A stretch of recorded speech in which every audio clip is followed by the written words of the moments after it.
शिव प्रतिमा के सामने ही क्यों विराजित होते हैं नंदी?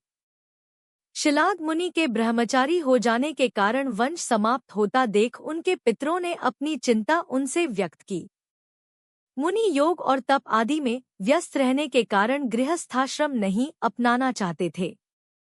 शिलाद मुनि ने संतान की कामना से इंद्र देव को तप से प्रसन्न कर जन्म और मृत्यु से हीन पुत्र का वरदान मांगा, परंतु इंद्र ने यह वरदान देने में असमर्थता प्रकट की और भगवान शिव को प्रसन्न करने के लिए कहा।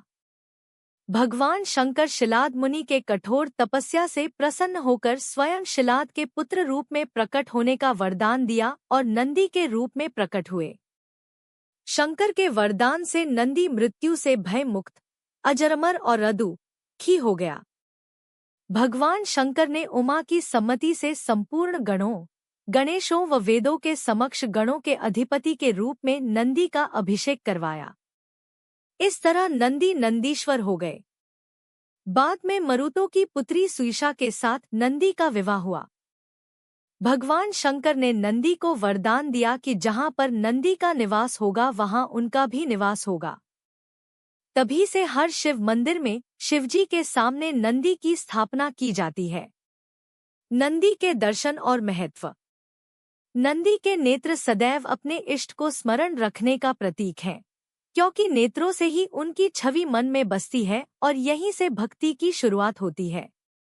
नंदी के नेत्र हमें ये बात सिखाते हैं कि अगर भक्ति के साथ मनुष्य में क्रोध, अहम व दुर्गुणों को पराजित करने का सामर्थ्य न हो तो भक्ति का लक्ष्य प्राप्त नहीं होता। नंदी के दर्शन करने के बाद उनके सींगों को स्पर्श कर माथे से लगाने का विधान है।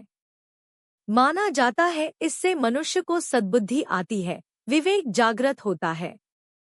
नंदी के सींग दो और बातों का प्रतीक हैं। वे जीवन में ज्ञान और विवेक को अपनाने का संदेश देते हैं।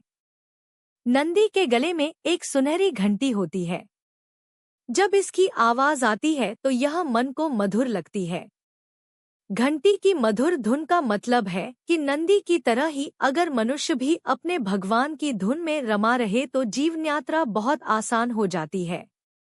नंदी पवित्रता, विवेक, बुद्धि और ज्ञान के प्रतीक हैं।